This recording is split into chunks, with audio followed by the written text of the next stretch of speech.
India census పూర్తయిన తర్వాత 3 major మార్పులైతే ఇండియాలో రాబోతున్నాయి.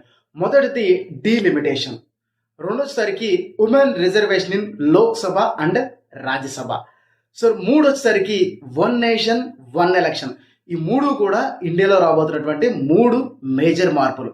దీని ద్వారా మనకి ఈ డీలిమిటేషన్ ద్వారా గనక చూసుకుంటే సౌత్ ఇండియాకి చాలా పెద్ద నష్టం అయితే జరగబోతుంది.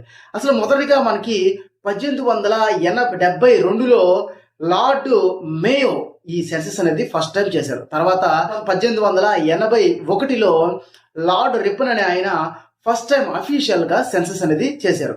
తర్వాత మనకి 1948లో సెన్సస్ యాక్ట్ తీసుకొచ్చి దానిలో ఏం చెప్పారంటే ఖచ్చితంగా ప్రతి 10 సంవత్సరాలకి కూడా ఈ సెన్సస్ అనేది కండక్ట్ చేయాలని చెప్పేశారన్నమాట.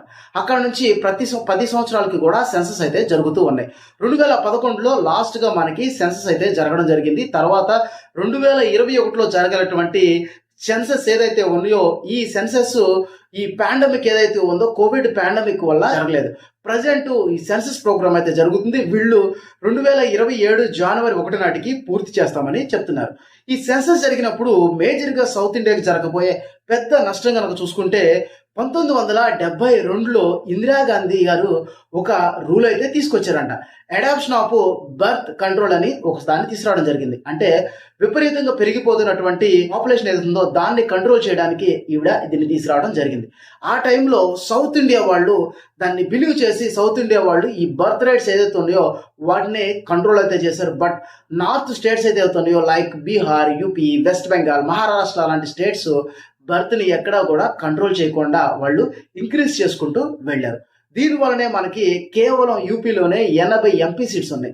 అలాగే బీహార్లో 40 ఎంపీ సీట్లు, వెస్ట్ బెంగాల్లో 48 ఎంపీ సీట్లు, అలాగే మహారాష్ట్ర వచ్చేసరికి 42 ఎంపీ సీట్లు అయితే ఉన్నాయి. సౌత్ ఇండియా కనుక చూసుకుంటే కేవలం తమిళనాడులో 39, తర్వాత కర్ణాటక వచ్చేసరికి 28, ఆంధ్రప్రదేశ్ వరకు 25, కేరళ 20 సీట్లు. ఇదంతా కూడా బేస్డ్ ఆన్ డీలిమిటేషన్ మీద డిపెండ్ అవుతుంది. ఇప్పుడు నార్త్ కంట్రీస్ లో ఈ పాపులేషన్ అనేది విపరీతంగా పెరిగిపోవడం వల్ల రేపు డీలిమిటేషన్ చేసినప్పుడు అక్కడ ఉన్నటువంటి ఎంపీ సీట్లు చాలా ఎక్కువ పెరిగే అవకాశం ఉంది. సౌత్ లో చాలా తక్కువ పెరిగే అవకాశం ఉంది. దీనివల్ల ఏదైతే ఒక సెంట్రల్ గవర్నమెంట్ ఫామ్ చేయడానికి కావాల్సిన మ్యాజిక్ ఫిగర్ అయితే ఉంటుందో కేవలం నార్త్ స్టేట్స్ లో ఉన్నటువంటి 3-4 స్టేట్స్ వల్ల ఈ మ్యాజిక్ ఫిగర్ అయితే వస్తుంది. దీనివల్ల సౌత్ స్టేట్స్ కి చాలా తక్కువ వాల్యూ అయితే ఉంటుంది. వాళ్ళకి కమాండ్ చేసే సిచ్యువేషన్ అయితే ఉండదు. దానివల్ల సౌత్ స్టేట్స్ అనేది చాలా నష్టపోతున్నాయి.